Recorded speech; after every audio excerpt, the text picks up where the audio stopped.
back to Drawn to Darkness, a bi-weekly podcast where we discuss our favorite horror and true crime. If you're starting to get concerned about the Antichrist, we're here for you. My name is Annie, and I'll be introducing Caroline to my favorite horror movies, podcasts, TV shows, and books. And my name is Caroline, and I'll be doing the same from the true crime side of things. Before we get started, a special shout out to the listener from Baltimore who wrote in to recommend Hereditary. I've got you. We're definitely going to do it at some point. That is high up on my list. But because we record and plan so far in advance, I think we have our lineup until Christmas already sorted. But expect Hereditary in the new year. I swear on the soul of my father, Domingo Montoya, we will cover Hereditary. Also, we're like, should we lay off religion for a little bit? But we'll come back to them. We'll come back to demons and religion for sure. Yeah. Caroline, do you enjoy being pregnant? No. Okay. I was going to try to come up with a thoughtful answer to that, but I think the answer is just no. I know there are people who loved it. You didn't like it either, right? No, I hated it. I have a close friend here who loves it. She kind of jokes around about offering to be a surrogate for people just because she loves being pregnant. She's like, I hate having kids, but she's like, I don't know why I did this, but she likes being pregnant. That's not me. I hated it. I hated the way I looked. I hated that I couldn't run. I hated that none of my clothes fit. And labor is horrendous. It's awful. The reason we're talking about this today is that we are discussing the horror film Rosemary's Baby. Before we get too far into it, I just wanted to give a content warning. There is coercive control, manipulation, gaslighting, pregnancy, labor, sexual assault, possible suicide, and as usual, we will be spoiling it. So go watch it. I'm back. Here we go. Rosemary and her struggling actor husband Guy rent an apartment in the Bramford, a grand old New York building, despite early red flags, like a mysterious closet blocked by an armoire. Rosemary befriends neighbor Terry, a young woman taken in off the streets by the Castevets, who soon dies in a suspicious suicide. This leads Rosemary and Guy to meet the intrusive Castevets, who quickly draw Guy into their circle. After eating chocolate mousse or mouse from Mrs. Castevet, Rosemary passes out and dreams of being raped by the devil, while the Castevets and strangers and her husband look on. She wakes up scratched and confused, and Guy claims he slept with her while she was unconscious because he didn't want to miss baby night. She dismisses the demonic assault as a nightmare, or I suppose her brain processing marital rape. Soon, she is pregnant, but the pregnancy is painful and dangerous. Dr. Saperstein, recommended by the Castevets, is dismissive and ignores her concerns. Rosemary grows convinced they are part of a coven that wants her child for sacrifice. When she seeks out another doctor, Guy and the Castevets drag her back and she goes into labor. When she wakes up, she's told her baby has died, but she hears an infant crying through the walls. The blocked closet turns out to be a passage to the Castevets' apartment, where she finds her baby lying in a black bassinet under an inverted cross. Roman Castevet reveals that the baby is Satan's offspring, and the coven begins to chant, "Hail Satan." Though horrified, Rosemary feels drawn to comfort her crying child and ends with her rocking the baby in the bassinet.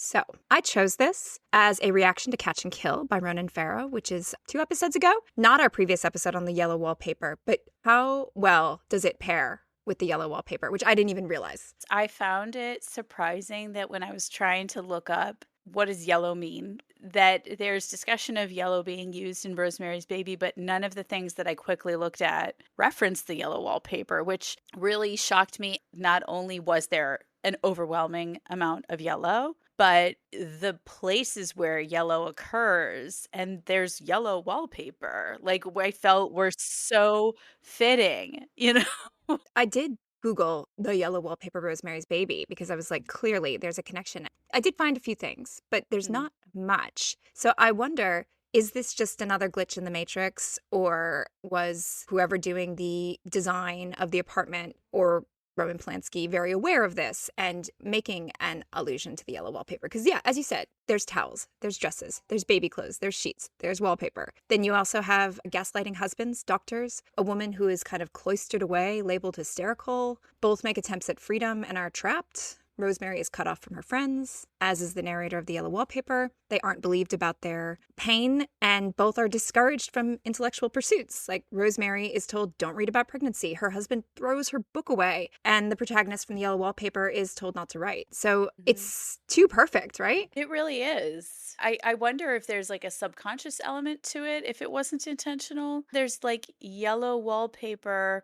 on the shelves in the closet that you mention. How cute is Rosemary when she is so excited about the contact paper that she's put on those shelves, and she's like, ta-da! I mean, did you have like papered shelves? Yeah, not I don't now, but I don't think I did. My grandparents' house had it, like yeah. contact paper or whatever on the shelves. You know, actually, now that you say that, I think it was my grandparents' house, not our house. So maybe it's just that one generation back. Before we get too much into the best apartment glow up of all time, what adjective would you use to describe this? I mean, horrifying.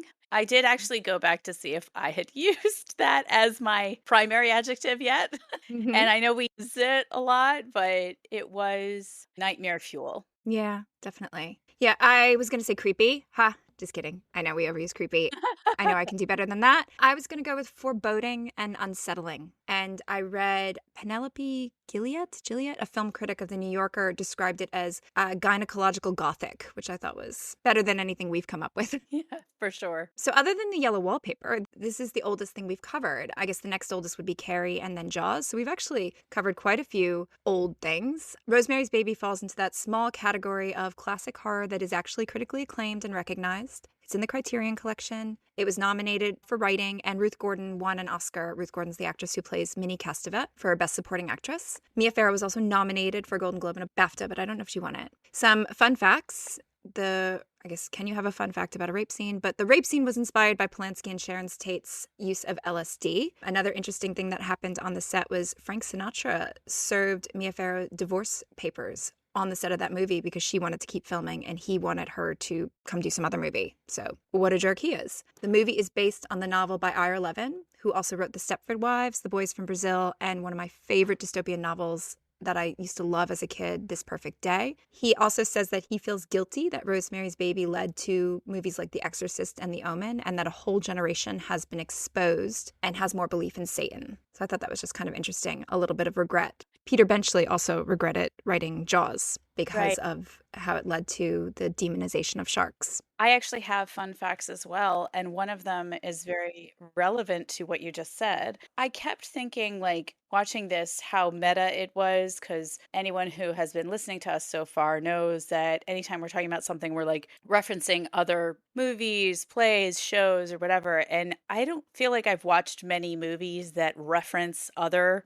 pieces of art as often as this one does. So it's trying to like research, what is the play Luther about? What is the Nobody Loves an Albatross about? What is the movie The Fantastics about? Etc. And Robert Shaw had been the lead on the stage play of Luther. Yes. What is Luther about? Is it like a religious thing? Like Martin It's Luther? about Martin Luther, yeah. It's a play about Okay. Martin Luther, yeah. So that one, I was like, oh, well, there's definitely a connection there. With Nobody Likes an Albatross, it's a satirical comedy. I couldn't find a ton of summaries that would go deeper on what it's about than that it's a satirical comedy. But I looked up the meaning of when someone calls someone an albatross, and it's essentially an inescapable burden. As is motherhood, Right? Yeah. which is Yeah. kind of what happens in this movie. Yeah. Yeah. I just want to say, like, I love my kids. Okay. I'm Mm. joking. I really enjoy them. They're fun. And as they're getting older, they're getting like adult funny, which is a really fun stage. Like, I told my daughter the other day that I was going for a walk before recording something with you. And she was like, oh, so you need to go touch grass before you go into your weird little hole and talk about horror? We really do need to have a picture of your hobbit hole. My weird little hole. Yes. Yeah, for the socials at some Okay. point. But I Yeah. guess when I say that motherhood is an inescapable burden, I'm not talking about the kids themselves. I'm talking about like the trappings of motherhood, the never-ending Yeah, to-do list, the household the management, logistics. the making of lunches. I was thinking about this morning, the making of lunches that don't get eaten, remembering what uniform day it is and library day, and thinking of something for dinner. Like, that's what I don't like. Yeah, totally. I mean, I do operations like professionally and project management, and even I am like very overwhelmed by the logistics of it. That's the hard part. I think if I had like a PA, a chef, and a cleaner, then I'd be fine. Yeah, or just like a memory person. That's a PA, right? Yeah, I guess. Yeah. Anyway, back to Rosemary's Baby. Apparently, this is a very faithful adaptation of the novel, like one of the most faithful. So I wonder if that was Ira Levin's inclusions, these Mm. plays that guy was in, or Polanski's on the rewrite, because there was a lot of rewriting of the script, I guess, but it is faithful. Well, let's talk about the setting. We see a New Year's Eve party in 1966, which is around the time Anton LaVey founded the Church of Satan. There was that God is Dead Time magazine cover that Rosemary sees in Dr. Saperstein's office. I meant to go find that and read it, but I didn't get around to it. So it's a time of religious decline, also a time when that free love counterculture of the 60s is on the rise, a lot of LSD happening, time of more independence for women, birth control existed. And I think another interesting thing about the setting is that Charles Manson's family would go on to murder Roman Polanski's wife, Sharon Tate, a few years later in 1969, shortly after this came out. So I think all that's kind of important historical context to think about as we discuss this. Yeah, and she's in the party scene. Is she? Yeah. Is she like the most beautiful one in the party scene? Yep, of course. She's stunning. Because I was like, these women that Rosemary hangs out with are so gorgeous. Yeah. Other important setting is not just the time, but the place. It's New York. The exterior is the Dakota, which is the building in real life where people like Leonard Bernstein, Judy Garland lived, and Yoko Ono and John Lennon. And John Lennon was killed outside of it in 1980. Also, there's a 30 Rock scene. I half expected Liz Lemon and Jack to walk by. I don't remember that because I've only gone through 30 Rock once. Okay, so 30 Rock's like my comfort show. That apartment, what did you think about her apartment glow up? Well, as I'm sure you can imagine, I did look up how much it costs to live at the Dakota. It's about $12,000 a month for the cheaper side. You can buy apartments for like upwards of $9 million, I think, on the low end. So is that now or in the That's 60s? Did now. you look up what okay. That's now, but in terms of inflation, I also looked up like now how much do Broadway actors make? Not much. No, I mean on the low end it's 45K. On the high end it's 220K, which is still not enough money to be renting a $12,000 a month apartment. They definitely make a point to talk about how the building is under construction. The tiles are missing from the floor in the hallway. There's guys like screwing things on. It's still a massive amount of square footage. I mean, you will recall having visited me in Manhattan in Your my apartment was nothing like that. apartment, which was 400 square feet that I shared with a roommate. Yeah. And it was still half my salary. And I had a big corporate job. Yeah. And this apartment is so gorgeous. It's fresh and clean and bright and airy with big high ceilings. It really speaks to the wonders of a fresh coat of paint, right? Yeah. It was so heavy when you first see it. And I think that's interesting because a dark, heavy, full of antiques, that's where you expect Gothic horror from the original decor, not after Rosemary redecorates, but it still is the place where she becomes trapped. Polanski said he wanted the apartment to always be overwhelming Rosemary, to have it even curve if we can do that so the walls are enveloping her. And it is the place where she spends the vast majority of her time. We only see her go out a few times, like when she attempts to see Hutch at 30 Rock or she goes to see Dr. Hill, and she's pretty swiftly collected and brought back every time. Yeah, I noted that because I watched it a second time and I was even paying attention to like she mentions to Dr. Saperstein that she's not going to go out anymore after her last time out at one point. So I thought the sound design was really great. The contrast between silence and unsettling music. My favorite part, I think, of the music is there's this really creepy music when she's sneaking around the apartment with a knife just before she finds the entrance to the Castevets. And then Guy walks in. The music immediately stops, and we can hear them both moving around the apartment, which makes that need for her to be silent so necessary and tense. And also just, and again, I've never lived in New York, but you can hear the horns beeping and the background noise all the time when she's in that apartment. It is interesting the use of the sound traveling through the wall, the moments when that occurs versus not. That 400 square foot apartment did not have the thickest walls, and it was a much more constant drumbeat of noise than being able to every now and then hear someone play piano from the neighbors. And that sound that's coming through the walls is also a lot of foreshadowing and early hints. Like we've got the moved armoire, the dream she has about the nun, where Minnie Castevet says something and she's processing it. We hear chanting through the wall. That is obviously something satanic. So there's a lot of foreshadowing. During the New Year's Eve party, Roman comments that it's like year one, right? 1966. And if you invert that 1666, right? There's that moment where the baby stops hurting her and she's going, it's alive, it's alive. And I feel like that's got to be a Frankenstein reference. It's alive is referring that the monster is alive and she's got a monster in her stomach. I also enjoyed the use of color. Obviously, we've talked about the yellow, but there's a lot of red as well. Like she's wearing red the night she's raped, and she's kind of wearing yellow when she's feeling good, I guess. Speaking of color, there's a lot of that all over Minnie Castevet's face pretty constantly. Minnie Castevet is garish. Oh my God. Yeah. When she first shows up and she's wearing that like coconut cake hat with like feathers. Well, that's Isn't when they find not Victoria Ventry, who is Victoria Ventry. that funny? Yeah. When they find her, she's wearing that. Yeah, and he is also Roman's outfit is also super colorful. Yeah, he's wearing red pants, a pink jacket, and like the most dapper hat you've ever seen. It's so funny. And I guess what I love about that is you don't expect someone in such a ridiculous outfit to be worshiping Satan, right? Like No. she's this flamboyant old New York woman. She's gaudy. She's got like a tutu apron on at one point, insane eyeshadow. She's so abrasive. Yeah, you just don't expect these people to be shouting "Hail Satan." One comment I also had about that scene, and I know we're more talking about color, but in that scene, he mentions not Victoria Ventry, who is Victoria Ventry, being depressed lately or like going through waves of depression, and he's like, I tried to mention it to her, but she poo-pooed me. Is that a phrase you ever said? I say poo poo. I do. You do?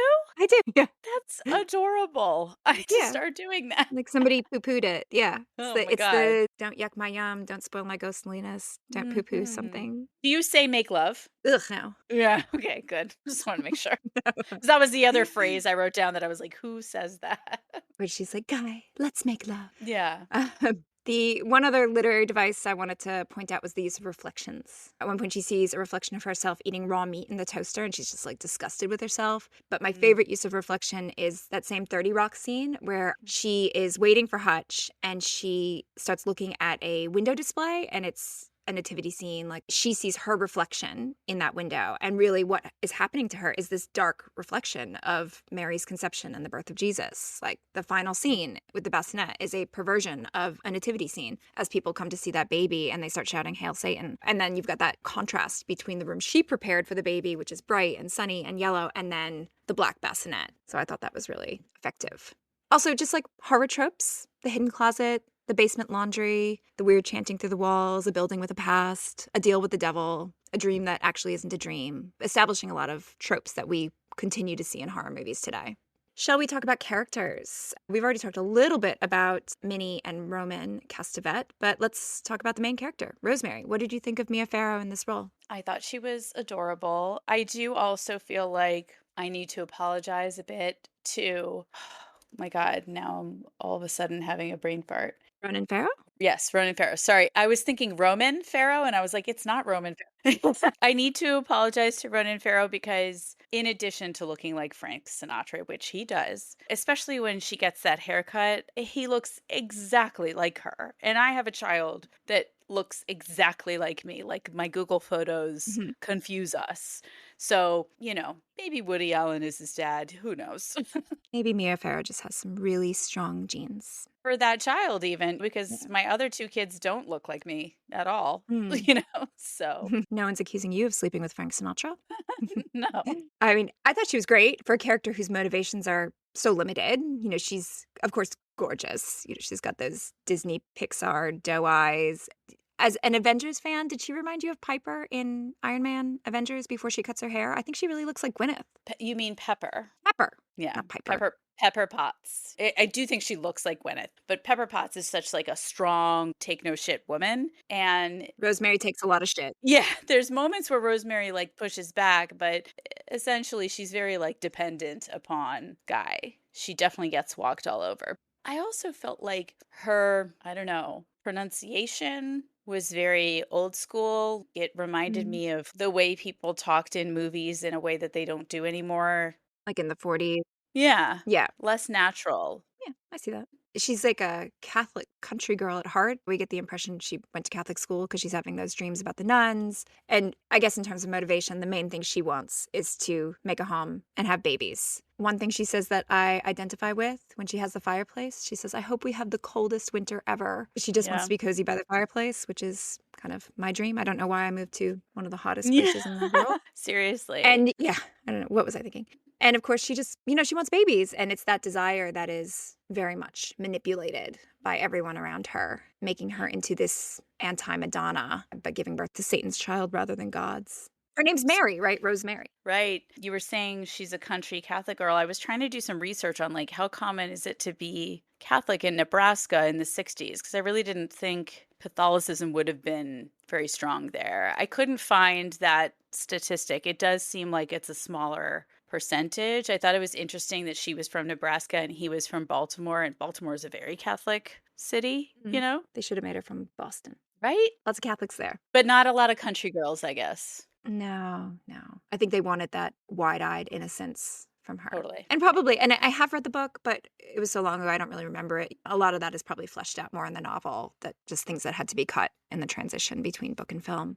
I think the contrast between when she's feeling good and healthy and when she's in those early stages of pregnancy are so striking. And you see it with the yellow. Like, she's wearing that cute little flower child yellow dress. She's glowing. And then you see her looking just absolutely ghastly. Yeah, I loved that. What was it, like A-line or whatever? I don't know a lot of clothing terminology, but that straight. That yellow dress. Yeah. She might I think have, you're right. I think it's A-line. I think she might have two of them. They're like, it's yellow floral. But I remember buying one like that from a vintage store so that I could be Jan Brady for Halloween. I think it's the same dress. And I feel like it's symbolic of when she is feeling good. Like, she starts off wearing it and then she Yeah. feels terrible. And then she starts wearing it again when she starts to feel good again. Is Mhm. it Hutch that says she looks like a piece of chalk? Somebody says she looks like a piece of chalk. Yeah, God. and it was like right after she got her hair cut at Vidal Sassoon.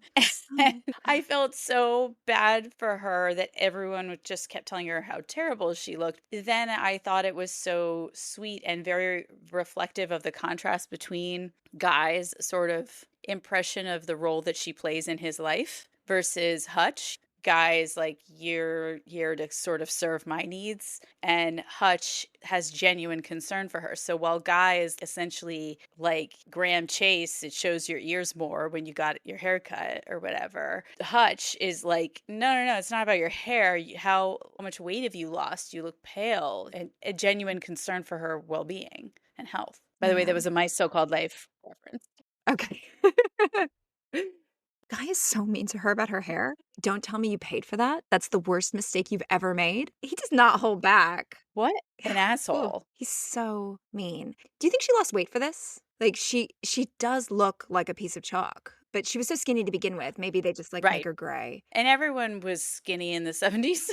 I feel like Yeah. when I was watching it again the second time, I was trying to see, did she actually lose weight or was it a lot of makeup and lighting? Because she has like circles under her eyes and all that. I remember throwing my clothes on the floor in an absolute huff because I thought I looked terrible. And my husband was at least nice enough to pretend I didn't, but everyone in Rosemary's Baby, like, nobody's pretending that she looks all right. And she's bird bones to begin with. But yeah, she's like skeletal in this. Yeah. And in the 90s, there were a lot of people I knew that cut their hair short to look like Kelly Taylor, the pixie cut. And it, So cute. it doesn't work for everyone. I think it works for her, though. The haircut doesn't look bad. She looks bad No. because she's, wasting away because she's got a Right. demon baby inside her. So all these jabs at her is like death of her spirit by 1,000 cuts and her sanity, right? She's being gaslit and criticized for everything. She's isolated. Then when she finally pushes back with that haircut, Guy says it's her biggest mistake. And I think marrying Guy is probably her biggest mistake. He's such a dick. I do like when she finally starts to push back against both Minnie and Guy, like when she has the party.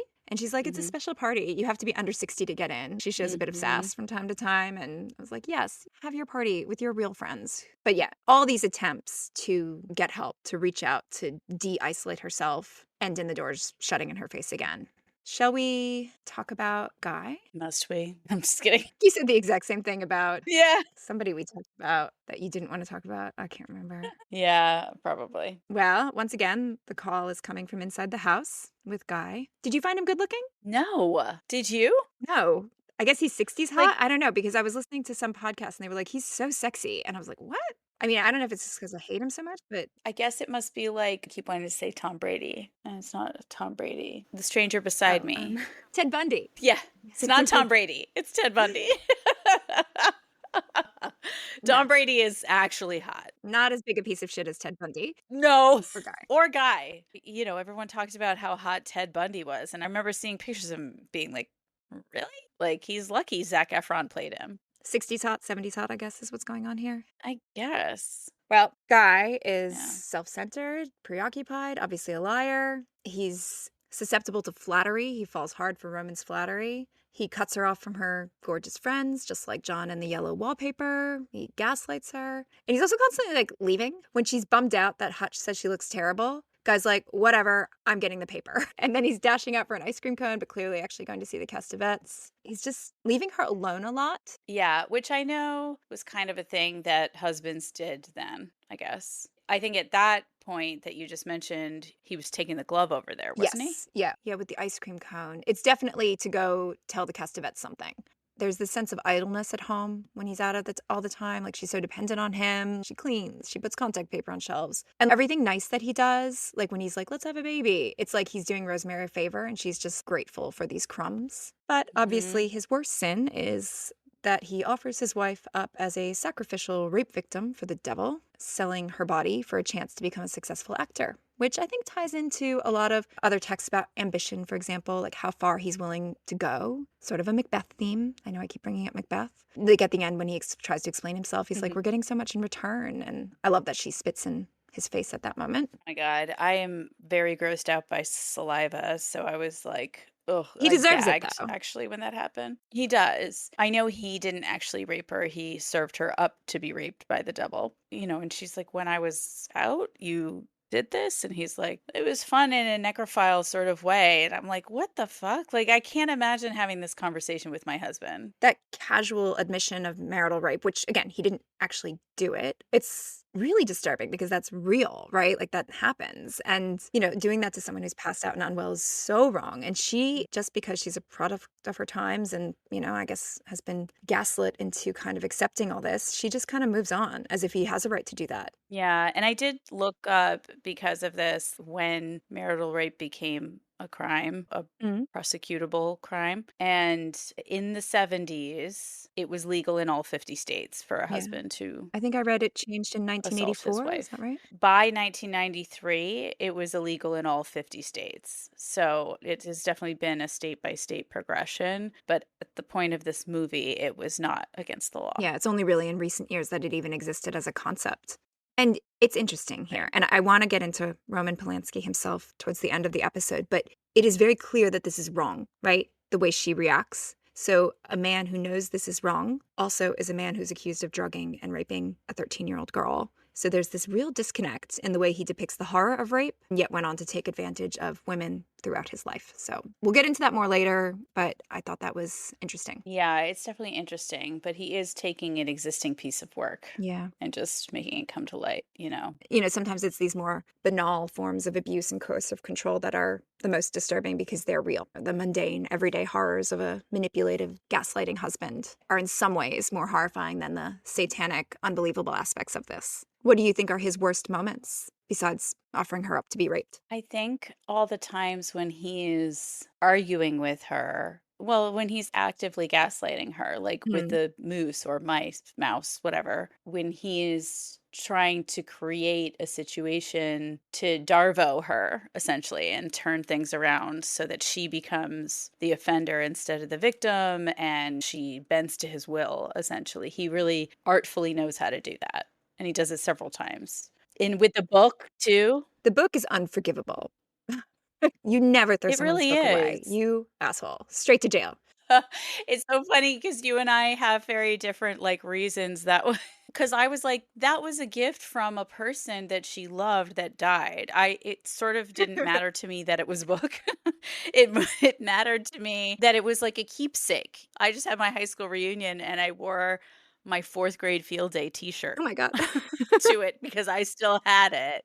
I'm a keepsake person, and so when that happened, I was horrified. I'm more horrified by the fact that she hadn't finished reading it. Yeah. But the moose thing, as you said, he's implying that she's difficult. Nothing is ever enough. He's like, eat it. It's delicious. There's always something wrong. He's such a bully. And we know why he wants to do that because it's drugged. But the way she accepts it, she's like, all right, whatever. Like, if you want to be like that, and she fakes that she's eaten it, like that must be somewhat of a regular occurrence in her life for him to be like that. Totally. Sorry, back to terms that I have never used. Have you ever said undertaste? I think so. I don't know if I've ever said it, but I feel like I Really? know that word. I would say aftertaste. No, an undertaste maybe. is like underlying as opposed to didn't strike me as weird. The other moment that I really hate him in is when she's finally gotten some support from her friends who are like, this isn't normal. You need to get a second opinion. And he calls them all bitches repeatedly. And she's like, all I want is a second opinion. And he's like, oh, it's not fair to Dr. Saperstein. It's like, what? Like, why would you care so I much? know. So that was, I think, particularly infuriating when he won't let her get that second opinion. And then that's the moment when she stops feeling the pain. And what do you think about what's going on there? Why does the pain stop in that moment? I wish I knew. I mean, I know they can hear each other when they're in the bedroom, but I don't think they can hear each other when they're in the kitchen, which is where they were having that fight. So I really don't know if it's just poor luck on her part that that occurred. Yeah. I'm wondering how much agency the son of Satan has.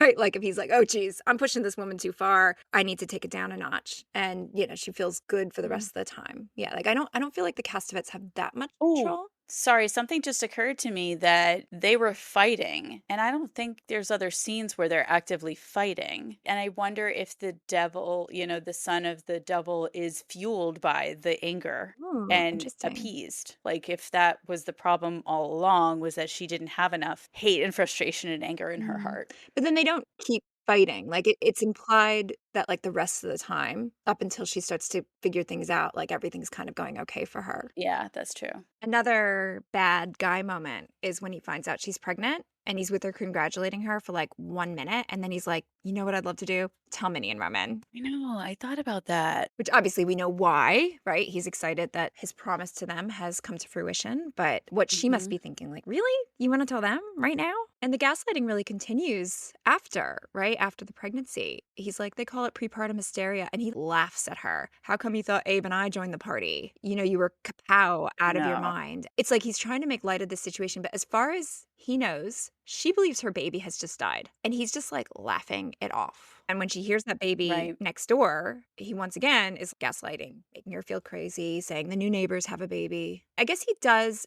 feel some guilt, some regret. Right after the rape, she kind of mentions him, like, she's like, are we going to talk about the way you're not looking at me? And when she tries to get him to feel the baby in that scene just after the party, he like flinches back. Yeah, I don't know that it's guilt.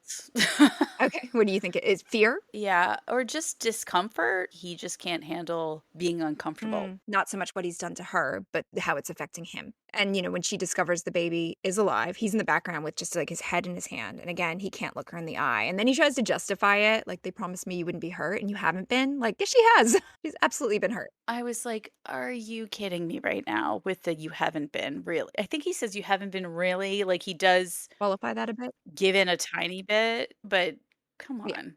Speaking of gaslighting, Dr. Saperstein, the second I heard Dr. Saperstein, I was immediately like, don't be suspicious. Don't be suspicious. Right? Same name. And Jean Ralphio's dad That's who I'm talking about. is an OB. Yeah. So surely Parks and Rec are referencing? How did they even do that? Because John Ralphio is a character way like seasons before his Mm. dad comes into play.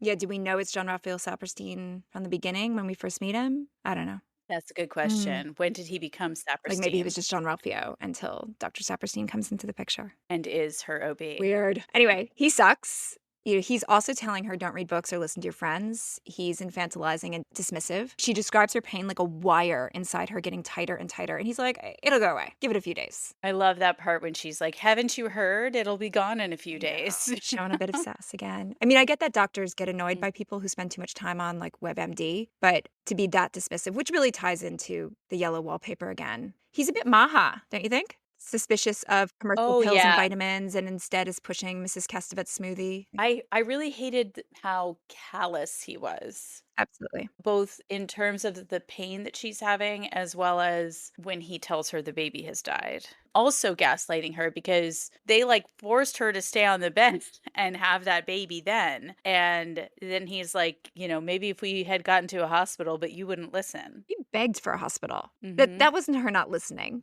She was desperate for the No. hospital. To be fair, I remember all of our kids are over 5. You, me, and our college girlfriends that we chat with a bunch. And I do remember all of us talking about how we'll read an article or in a book, it'll tell us one thing. And then the next day or the next year or the next pregnancy, you're being told the opposite. So, on one hand, I do agree with not reading too Mm. much about these Yeah, things. you can drive yourself crazy. Yeah, in a way, but there are way more resources now, I think, than there were then. It's not going to be the same frequency that you're being told something different. And once again, we know that's not really why he's telling her not to read. His intentions are not actually good. He's part of all this. Speaking of villains, shall we talk about the Casavets a little bit more? True horror here, abrasive neighbors, right?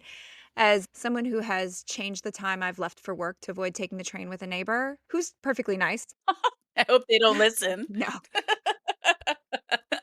this was way in the past. But yeah, I'm actually quite with Guy when he's like, if we have dinner with them, we will never get rid of them. That is a real fear for me. Like, oh, be careful about making friends with your neighbors because if you don't like them, you're stuck with them. And my neighbor was not a devil worshiper. He was just a guy that walked to work at the same time as me. But Minnie Castevet is abrasive. Oh my God. And when she comes over there with that other woman, Laura something. Laura Louise. Ugh, I hate Laura Louise. Gosh, when she gets startled, I cracked up both times. Yeah. She gets startled reading the thing with the magnifying. Yeah. I was like, ah. And then at one point, she like sticks her tongue out at Rosemary. Yeah, that was hilarious. She was funny. Yes. And it was like very obvious she was rocking the baby too fast. Yes. I was like, this is like, you're like shaking the baby. It's like violently rocking That is a very that real feeling, cradle. particularly an older relative is holding your baby and they're crying and they don't want to give it back. And you're like, oh my God, let me have my baby back. But they are like, no, I've got this. I've done this, you know? So I felt for Rosemary in that moment, even though that moment is used to manipulate her into doing something she probably shouldn't be doing. But Yeah. that scene where Rosemary's lying down to Yeah. read, speaking of the Yeah. sanctity of reading, and Minnie shows up, and then they just like sit down with their mending and knitting, and I was like, oh my God, what a nightmare. They're here to stay. Yeah. She put on a nice record too to like, chill with her She was book. gonna have such a peaceful time. Ugh, I brutal. know. And then when like she's having dinner with Guy the night of the chocolate mousse, and he goes to open the door and she's like, no, don't let her in. Very relatable. Yeah. I think she's giving Rhea Perlman as Matilda's mom in the 1990s Matilda. Yeah. By the way, I love saying giving now, even though I'm a geriatric millennial. I'm sure it's cringe if any young people are listening to hear me say it, but I think it's fun. I mean, I've been doing it a while too. Alright. It's fine. You know what? I think part of the blessing of aging is less fucks that you give, I'm going to say what I feel like saying. 6, 7, Minnie Castevet's, she doesn't give a fuck, right? Exactly. And oh my God, it's hilarious when she's like asking how much things Yeah. cost and everything. Like, have you ever known someone like that? That nosy I feel like I have. and I don't know if I inappropriate? have through movies Yeah. and I'm just conflating it with my real life, but yeah, I feel like I know that type. And then when she tries to get herself invited to Rosemary's party, like just trying to steamroll her, she's like, "Oh, I'll help you get the codes. I'll help you set up." She's like wants to be there so much, and Rosemary has to be really strong not to give into that. Yeah. One thing I'm curious about them, so their original intention with not Victoria Ventry, Terry. So they were clearly going to try to get her pregnant, but why did you don't read the note that was stuck with the Band-Aid. I think that they took advantage of the 1960s counterculture with lots of young people running away. Terry was living on the street, right? She was obviously on drugs. And they were like, this is somebody that we can take advantage of. And so they took her on board. They give her the chocolate mousse. And I think she knows what happened because it's implied that Roman told her. Do you remember that part? Yes, that was part of the dream sequence that Yes. you mentioned with the voiceover, which I didn't catch the first time. I did not realize that the nun was Minnie's Yeah. voice. And she's saying something like, you shouldn't have told her. I knew she wouldn't be open-minded. Right. So I think Roman told Terry what happened and that she was carrying the son of Satan and she threw herself out the window. What do you think the note said? I don't know. Do they tell us what the note says? They just say it's short and sweet. Yeah. And I think Roman clearly wants the son of Satan to have a mother, which is probably why he told Terry that he could convince her from the beginning to be on board with this and she wasn't. Because he's the one that's pushing at the end for Rosemary to let Rosemary in. We were talking earlier about like what you can hear from your neighbors. And I thought it was crazy when they left that first night having that first dinner. They closed the door and they're immediately shit talking in the hallway, shouting at each other about how awful the cake was and how their like plates not matched. And the steak was overcooked. I mean, I couldn't believe it. And then it was not until they got into the bedroom that he was like, shh. Yeah. And I'm like, you literally were in the hallway. They can hear you. Shouting about it. I guess maybe they were really drunk. I don't know. And not realizing it. Because they did have that, what was it? Some pink drink that's apparently popular in Australia. Do you remember the drink? I was like, gosh, we keep having all these Australia references. What was the drink called? Things. I don't remember. Okay. I want to say Moscow Mule, but that's not what it was. Not that. Do you think that the actor that played Roman actually had pierced ears? They did zoom in on the ears without really seeing his face, so probably not. I'm guessing those are someone else's Yeah. ears. But I did chuckle a little that it was like, "Oh my god, a Scandalous. guy with pierced ears. Oh my god, scandalous." Yeah. Yeah. And it's like, what has Roman Castevet's been up to? I mean, she's thinking he's probably like Yeah. secretly gay or something. He's got that kind of old New York air of experience. He's so braggadocious. He's like, you name a place, I've been there. Right. Right. And he's got fabulous clothes. Fabulous. I thought that was interesting that in that first dinner, he's kind of pontificating about how all religion is show business and the hypocrisy of organized religion. I think he's right there. I don't think the answer is to turn to a religion based around Satan. Well, yeah, I really appreciated this line. I remember the first time I watched it too. You don't have to have respect for him because he pretends he's holy Mm. about the Pope. Which is what my relative who was a nun said about priests. When we discussed a pedophilic priest in our Spotlight episode, she said, "You don't owe them anything to me." Actually, she might listen to this. I'm interested to see if she does because she like sent me a text being like, "How wonderful, you have a podcast," like a really supportive auntie text. And I'm just like, oh my gosh, are you gonna be mad at me that I said you were bad mouthing priests? But I didn't say who she was, so. Hey, mad respect to you, Auntie.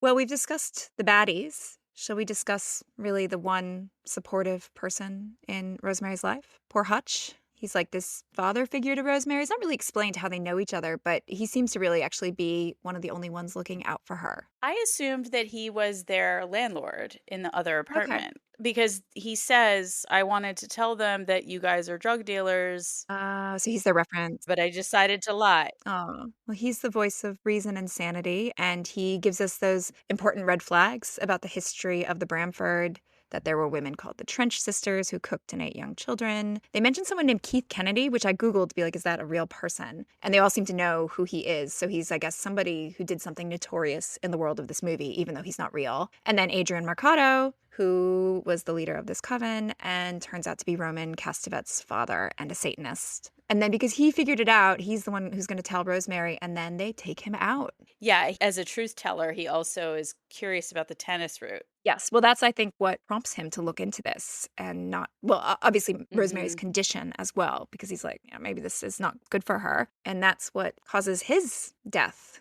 We've got that Chekhov's gun moment where his glove's missing, right? And it's just like, oh, this is just no big deal. Why is your glove missing? But then she later realizes when she replaces the book that Guy threw out, she goes to another bookshop and finds a different book on witchcraft, that to do their Satanist witch magic, you need to have something of that person's, like one of their possessions. And she finds out, she calls up the actor who went blind and finds out that Guy is involved too because he suggested that they swap ties. I thought she did that very well. Oh, didn't you leave something behind or Fishing for information. yeah. So when he's gone, that's just like the final source of sanity and support because then all she has left are Guy, Dr. Saperstein, and the Castevets. Why do you think it is that she doesn't have her sisters? She mentions having sisters. Well, what do we know about Guy?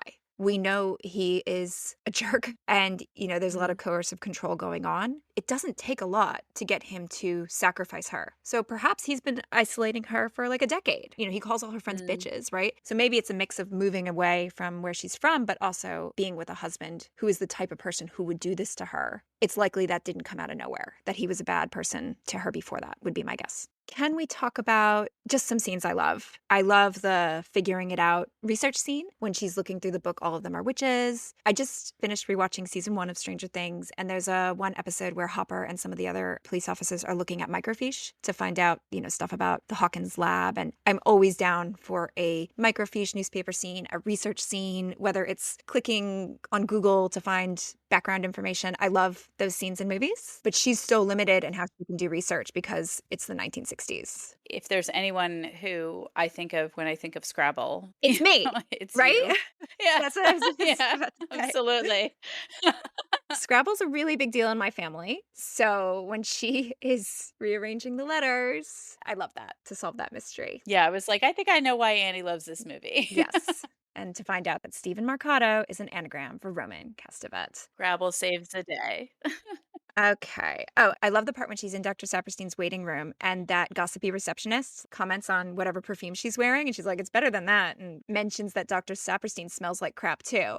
And I'm just like, oh. Yeah. Okay. Most disturbing scene for you. What would you say? When Dr. Saperstein tells her that the baby died. Mm. Because the combination of she's already been told the baby's alive. Did Dr. Saperstein and Guy not like get their stories straight about how they were going to handle her? Because Guy tells her, no, it's fine. I wonder if that was intentional, like to avoid her getting too hysterical too soon, and that they were trying to avoid discussing it as long as they could, especially so they could have the breast milk. But I mean, he's just so cold when he tells her that the baby died. I mean, speaking of doctors, the gut punch when Dr. Hill betrays her because she finally gets to see another doctor and you think, okay, he's on her side. He's going to check her into a hospital, even if he doesn't believe any of this. And then he opens the door and then there are Guy and Dr. Saperstein who like grabs her by the arm and manhandles her out of the office. And then in the next scene, she's just squished in the taxi between them, trapped. That's very horrifying as well. Charles Grodin, I expected better from you. I didn't recognize him. And then I think I saw later that it was him. I was like, oh, yeah. Yeah. The phone booth scene for me is a scene that really stuck with me. Before rewatching it last week, if you asked me, what do you picture when you picture Rosemary's Baby? It would be, well, the devil rape scene and that phone booth scene. Like, that's what stuck with me. It's that moment where she sounds so paranoid. She's like, there are plots. And isn't it possible that there's a plot against me? And we know her paranoia is justified. And I think the weather really contributes to that. Like, it's so hot and cramped. And then there's this older man waiting outside, his back to her, like looming over her. And it's like, maybe he followed from Dr. Saperstein's office when she left. And she's wondering if he's in on it. She's enclosed, she's trapped, she's sweating, she's suffocating. And it's just all those barriers to any agency. And she's just flailing for something or someone to believe her, which of course reminded me of the yellow wallpaper as well. Mm-hmm. Did you find the devil rape scene frightening? Yes. I mean, any rape scene is horrifying. Knowing me and my perspective on supernatural things, I guess it really didn't stand out to me that much. I feel like I was more horrified by I know I keep using the word callous, but the callousness the next morning of her husband being like, yeah, I didn't want to miss baby night, so I went ahead even though you were unconscious and now you have scrapes all over your arm. I mean, I know that's not why she has scrapes, but I found that next morning to be more horrifying than the scene itself. Yeah. I mean, this is really the only scene in the film that is like actual horror in terms of having like a monster and it's nightmarish. It reminded me of Twin Peaks, just that yacht part where it's kind of like, what's going on? And then she realizes she's naked. It's very jarring and mysterious. There's a lot of Catholic imagery, which I think is probably, again, explored more in the book. There's images of the Sistine Chapel, but then it's going back and forth between these kind of quiet, subdued yacht scenes and then somebody's yanking her pants off or like tying her down. And it's so unsettling. And then, those devil hands clawing at her are very creepy. It reminded me of Get Out a bit. Have you seen Get Out? No. Okay, we will do that at some point. I won't say why. I don't want to spoil it, but okay. I will say that he is not raped by the devil in Get Out. That's not what it's about. Okay.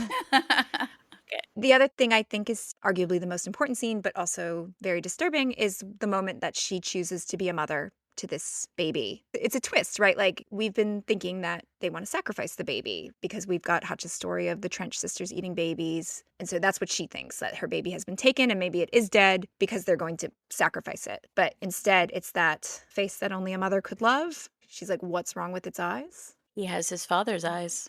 Not Guys. But they don't show it, which I think kind of harkens back to Jaws, which was after this. But that balance between what is shown and what's left to our imagination, like if they had shown us a weird looking baby, I feel like it would have really fallen flat. But by letting us imagine, we can imagine something worse. Yeah, I agree. I really appreciate that we didn't see the baby. Yeah. I love in the scene the juxtaposition of these irritating but harmless looking elderly New Yorkers like having a cocktail party, but at the same time chanting Hail Satan. It's very disconcerting. It's a subversion of our expectations. You don't expect the old windbag next door to be a devil worshiper. You don't expect the herb garden busybody old lady to drug you and steal your baby. We expect the elderly to be harmless, and they are not. Yeah. I love when she enters the room with the knife and Roman starts talking to her and she's like, shut up. You're in Dubrovnik. I don't hear you. Like, she's had it with the Yeah, totally. Yeah. And then there's this idea of being trapped by motherhood, that primal love. Obviously, not everyone experiences that primal maternal instinct, but Roman Castevet manipulates that in Rosemary. Like he says in that grandfatherly, very reasonable way, but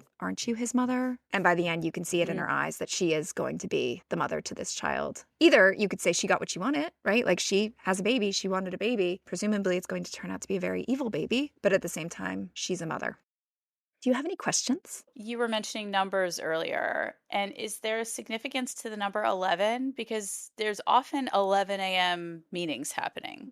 Other than Stranger Things, I don't know if 11 was significant Mhm. back in 1966. I don't know. I think she had a doctor's appointment at 11, then she was gonna meet Hutch at 11, then there was, like, 111 West 50th Street. Interesting. So I was wondering, like, what am I missing with that? And I'm sorry, we ran out of time before I researched it. Well, let's look it up after. I guess I'm interested in the purpose of the smelly stuff that we already talked about. Like, Mm. what function does it serve? I wasn't super clear to me because it was clear, like the tannis root and all of that was for the health of the baby. But why does Dr. Saperstein smell like the other stuff? And why did it not really impact the baby that she threw it away? Yeah, 'cause she doesn't keep using it. But then she has pills later, right? So maybe that's some kind of pill form of tannis root that Dr. Saperstein's giving her too. I have a question. When did Guy join? I think it's implied that, they went over to dinner with the Castevets that night. Roman Castevet butters him up. He swallows it hook, line, and sinker. And then he agrees to do this, right? To get a good part. But I just wonder, was he actually already involved? Like, is this the reason they got the apartment? Because that apartment would be expensive. And maybe he was already involved in this coven and he was only pretending to be reluctant to start a relationship with the Castevets and faking his reluctance to have dinner with them because he's already on board. Hmm. Which reminds me, I think it's Ed Kemper. I'm not sure. But there was a serial killer who picked up hitchhikers and he would pull over and be like, oh, I'm not sure I have time. Or we're like, oh, I don't know about and that made the people think that he didn't want them in the car. And then he would murder them. I'm not positive it was Ed Kemper. There was some serial killer who feigned reluctance and then gave in and let them in, which reassured his victims because he wasn't too eager. Does that sound familiar to you?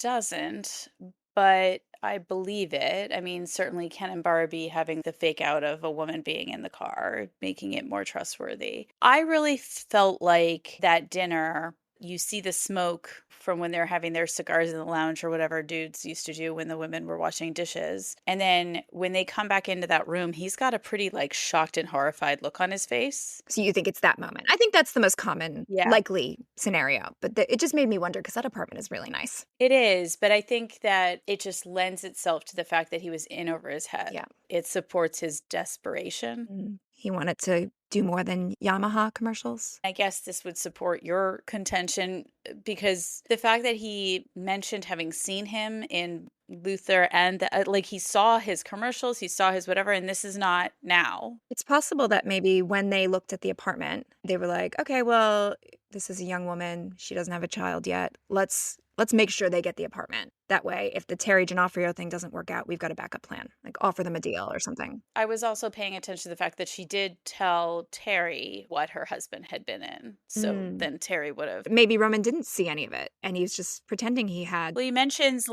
seeing a gesture, but I guess that's a vague enough thing that a fortune teller would be like, tall, dark man is going to enter your life. And Guy falls for it because he's like, oh, I did this thing. And then Roman's like, that's it. So I reckon that's what was going on. Yeah, very fortune teller-esque, yeah. I was just wondering also who else is involved. For example, is the elevator attendant involved? Does he know? Does the previous tenant know? She's got that line, I can no longer associate myself. And then she clearly has moved the armoire. So was she involved and then backed out? Or did she discover something? And presumably that's why she's dead, right? She was assassinated. Yeah, I think she discovered something because she dies almost exactly the same way Hutch dies. She goes into a coma first. Yes. And then passes. And she had that garden, so she was providing the tennis root and whatever else that Minnie was going to need for Terry. She must have figured out why and decided not to do it anymore. And I don't want to be associated with making the herbs for a Satanist coven anymore, maybe. But how did she move that secretary? Because it was enormous and it took both guys to move it. Maybe she got the elevator attendant to help her. I don't know.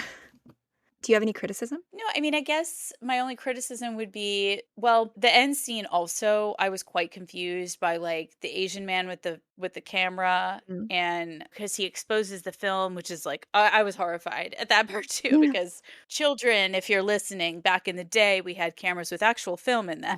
And if you opened it up, the film was destroyed. And then he takes pictures after that. Maybe that's how you take an image of the devil or something. I don't know. Yeah, I was confused about the guy who comes in the middle of their whole showdown at the The Greek end. guy. Yeah, I was like, what is happening? I don't know. A lot of the end reminded me of The Shining, where I was like, clearly I'm missing a ton of stuff that is in this book that they want to pay homage to in the movie, but not really explain. I interpret it as a variation on the nativity, like the three kings show up and all these people are there to worship the baby. So this Oh, guy is important. He's like one of the three kings or three wise men, but that's subversion of that because it's a devil baby. That was how I interpret it. smart. Criticism, I didn't like the la la la la start. Yeah.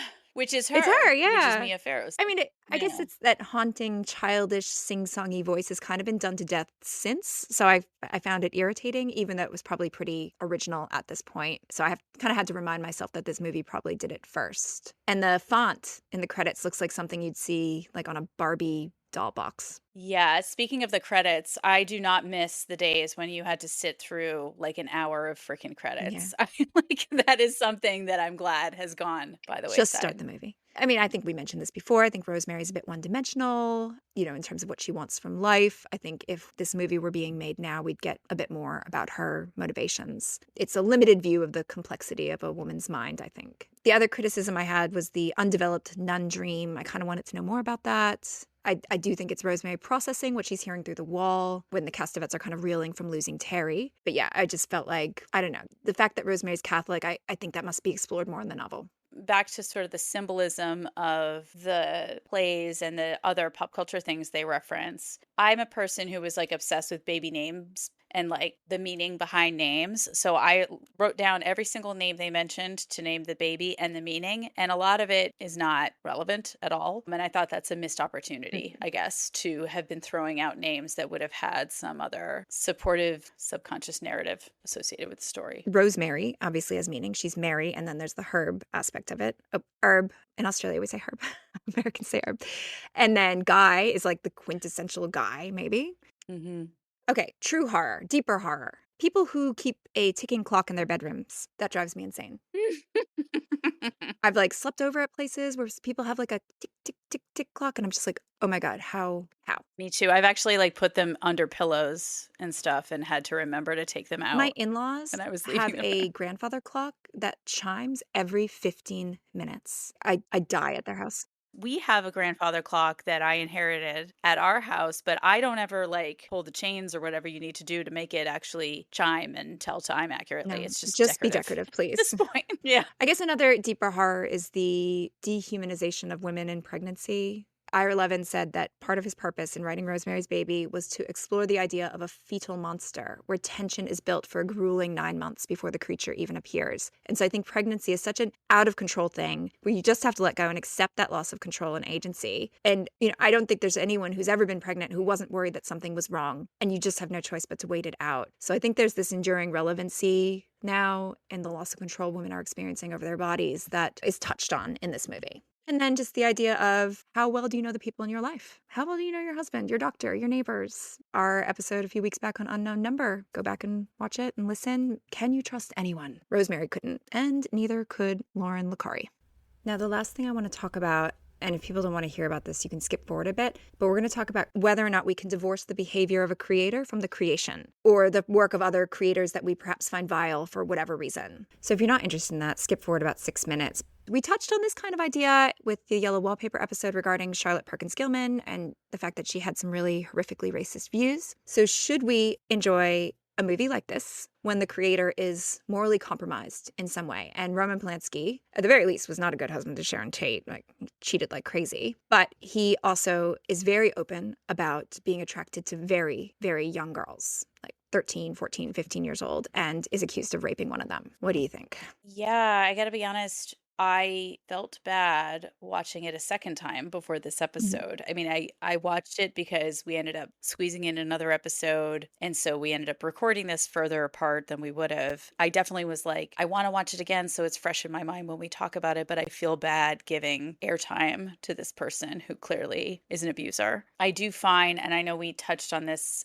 in earlier discussions as well, there have definitely been people whose work I loved and appreciated and can no longer love and appreciate because of things I know about what they've done. And then there are others that I am sure I've given more latitude to than probably deserve it. So I think it's a very personal barometer, I guess. There's this spectrum of, well, how bad is the thing that they did? And how much do you like the thing? And, and Right. maybe that's wrong to be putting quality and nostalgia for a piece of media and kind of weighing that against what this person did. But I think we all do that. Like the Cosby Show, like that show was the only thing my entire family ever watched together and enjoyed. And I can't watch it anymore. I think it makes sense that you can't watch it because The Cosby Show was about him being a respectful, Right. good man. And the reality is such a subversion of that. So it's about that. You probably haven't seen Jeepers Creepers, but that's another horror movie where the creator is a predator, I believe. I don't know too much about it. I've just been reading a little bit about it. And the movie is about a predator relentlessly seeking a young man. And so it's too close to what he actually does. So it doesn't sit well if you watch it now. Yeah, it is such a spectrum. I mean, I think with movies, I like to justify it in that this is bigger than one person, right? This is bigger than Roman Polanski. I actually don't know anything about Ire11 and whether or not he was compromised in some way, but he wrote this. And Mia Farrow, should we forget her performance? Should that be erased from memory because Polanski was a bad man?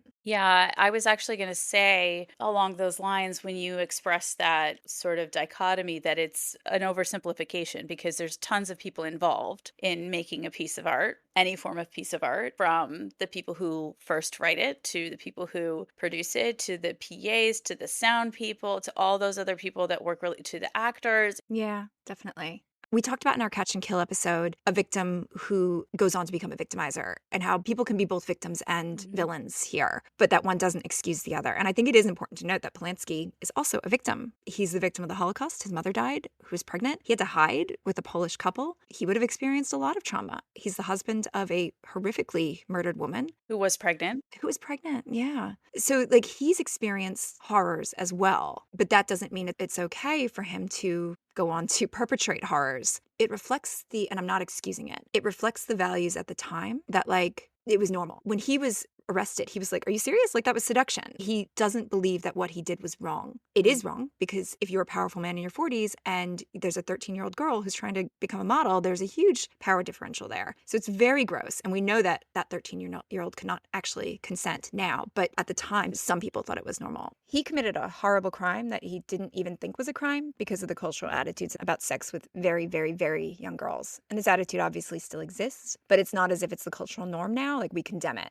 I remember, like, when The Pianist came out, there was this major attitude in Hollywood of people defending him, just like there was with Weinstein, because he was, like, making good stuff. And I remember thinking, oh, whatever happened must be overblown, because I remember seeing The Pianist, not knowing any details about what he was accused of, and buying into that, oh, Americans are such prudes thing. That was kind of the argument floating about. But if you actually look into what he did to this 13-year-old girl, it is truly horrific. In his own biography, he admits to some pretty damning stuff in terms of his attraction to young girls. So I think he is a disgusting man. But I also think that we can appreciate this movie as a piece of horror history and as something that he is not the only contributor to. The important piece is to not be like sweeping under the rug the horrible acts or imperfection, because there's also a range. Like, there's people who you hear are just abusive, and what's the scale of what you're going to consider to be acceptable to consume their materials or not? Yeah. It's such a complex thing. The number one thing that I've taken from it is, first of all, listening to my gut about a thing. However much I might want to appreciate a thing, if it becomes hard for me, then I just can't anymore. And then otherwise, if there are things that I'm consuming that have baggage, being sure that I'm acknowledging that baggage.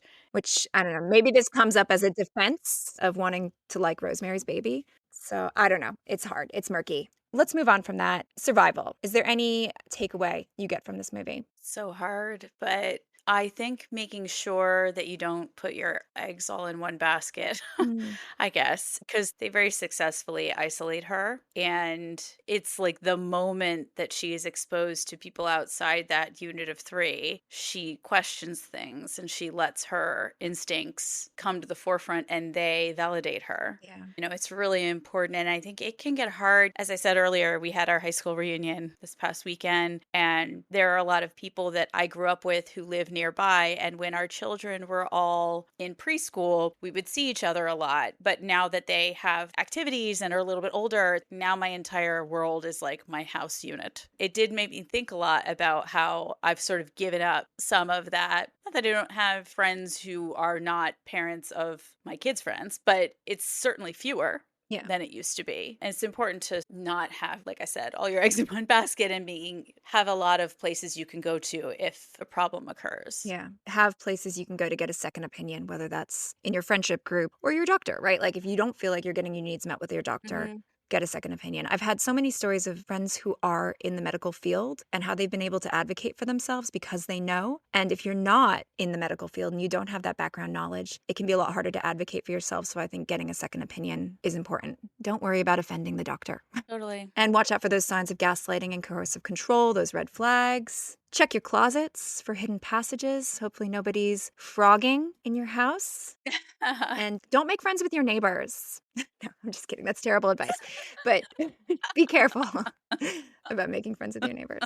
All right. Do you have a palate cleanser? I can't actually remember what made me think of this again, but I think something on Instagram reminded me of my appreciation for Dawson's Creek. Oh, yeah, it was the upcoming anniversary, which is now past us, but there was like a show that they were doing in New York. And I decided to look for podcasts that cover Dawson's Creek episode by episode. And I was reminded of this podcast again with this, which I loved because they also covered 90210. So I was giving it a re-listen and it was just giving me so much joy. And I was saying, I can't wait to talk to Annie about the What's the podcast called? I don't think you've said it. It's called Again with Again This. with This. Okay. Yeah, but I just really loved listening to seasons 1 through 3 and the journey that goes on. And it was also a podcast that I used to love several years ago when they were doing the whole 10 years of 90210 episode by episode. And I listened to all of it. They also on their Patreon, they talk about the podcast that Jenny, Garth, and Tori Spelling have where they cover 90210, which was such a disappointing podcast. It was terrible. Oh, no. So this Again with This has like a Patreon where they listen to that awful podcast and recap it for you. So you don't have to listen to the bad podcast. Okay. You can just listen to them instead. This is like the Russian doll of podcasting. Yeah. Totally. As my palate cleanser, I would recommend 30 Rock because of Rosemary going there to meet Hutch. And I love that show and it brings me a lot of joy. Do you have any recommendations? Yes. I mean, along those lines, Parks and Rec, as we mentioned, Mhm. Dr. Saperstein and Oh, John yes. Ralphio and Mona Lisa Saperstein. Charles Grodin has been in many great things. Great Muppet Caper being top of my list, as well as a movie called Heart and Souls that not that many people, I think, know. That is a lovely early 90s movie that I enjoyed. Of course, Beethoven. Oh, yeah. I love Which Beethoven. most people love. But I don't actually love it because, as I've already mentioned, I hate saliva. And that scene when the dog is like shaking and his spit's going everywhere and Charles Gordon's mouth is actually open. I'm Remind getting me sick not thinking to make about you watch Drag Me to Hell if you don't like mouth horror. it. Yeah, yes, happily. Maybe I will anyway. Along those lines, also, of course, Harold and Maude for Minnie. She is Maude. Okay. And then there's also Dr. Shand has been in like a million 90s things like Wings, Mad About You, like literally every 90s primetime show he was on. He was on Roseanne, which was the thing I recognized him for. So watching the original Roseanne before Roseanne went crazy, speaking of separating the creator from the material. Only Murders, obviously. And then for another podcast, I was thinking of the Pepin sisters, the Folie à Deux Okay. element, because of the mention of those other sisters The Trent. that supposedly lived in the building. Yeah, the Trench sisters. That's right. And My Favorite Murder covered the Pepin sisters on episode 55. Let's Hear Your Podcast is what it's called. Okay. Well, I'm going to recommend reading the book. I would like to reread it. I've read it in the past. I don't remember much about it other than that I liked it, and it would probably answer a lot of our questions. I always look for related podcasts. And this time I came across You Must Remember This about the Manson murders, because when I searched for Roman Polanski, it came up. And that was a really interesting podcast because it's about the history of Hollywood. It goes into the Manson murders, but also all these kind of related things. And I found it really interesting. Gossip Girl, because Blair and Dan watched Rosemary's Baby on a split screen. So you could check that out. For Deals with the Devil, you could go back and read A Picture of Dorian Gray or The Little Mermaid, one of my favorite Disney movies. Also, a female character that could use a little bit more complexity. And is underage. And is underage. Apartment 7A is a prequel with Julia Garner. Maybe check it out. I wanted to watch it, but it has very bad reviews. And then it wasn't available on anything to stream. So I was like, all right, I'm not going to pay for this, but it's out there. I watched Mother, which is with Jennifer Lawrence, and I'm hesitant to recommend it because it's brutal, but there's a lot of parallels. There are weird older people hanging around. There's a pregnant wife who's really into decorating her house and a gaslighting husband. There's a massive allegory in it. I'll leave it at that, but it's got some very violent, unsettling scenes, so I don't recommend it for you, Caroline. Handmaid's Tale for dehumanization of women and being forced to carry a baby for some other purpose. Once Upon a Time in Hollywood for a reimagining of the Manson murders, which obviously impacted the director of this. We talked about before Gaslight with Ingrid Bergman, and you can go back and listen to our Yellow Wallpaper episode for more gaslighting. Maybe you want to look at more satanic, demonic horror like The Exorcist and The Omen. More recently, there are links with Hereditary. The movie Annabelle, I think, is definitely inspired by this. There's another housewife in an old New York, I don't think it's a New York building, but it's an old building. There's a basement scene, and the character is even called Mia. For old NYC buildings, like you said, Only Murders. Also, Archive 81 is really good. For pregnancy horror, check out Immaculate with Sydney Sweeney. She deserves an Oscar for that birth scene. And as I mentioned, Get Out for dreamlike states and being gaslit to think everything is normal when it is not. And Samantha Gailey's book, The Girl, A Life in the Shadow of Roman Polanski, if you want to hear from the woman that Polanski raped when she was only 13. And what about you listeners? What do you recommend to go with this?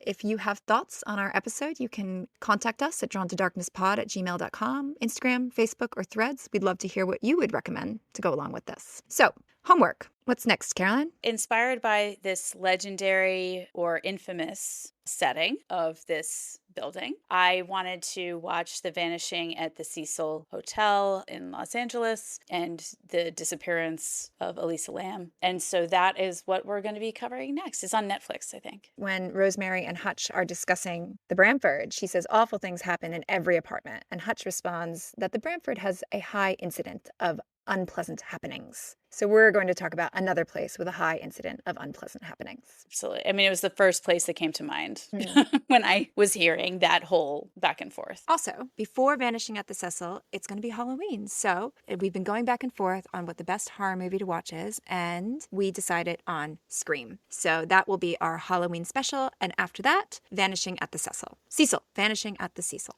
I was going to be like, or Cecil for Americans. It's just it's stuck in my head. It's okay. Yeah. We're a global podcast. Okay. Thank you for listening. Please do all the things podcasters ask you to do. Like and subscribe. Follow us on Instagram or Facebook. Tell a friend. Write a review on iTunes. As I said, you can email us at drawntodarknesspod@gmail.com. And if, like Shirley Jackson, you delight in what you fear, join us in 2 weeks here at Drawn to Darkness.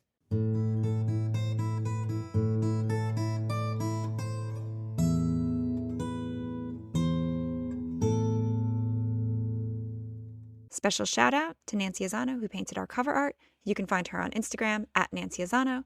And to Harry Kidd for our intro and outro music. You can find him on Instagram at Harry J. Kidd and on Spotify.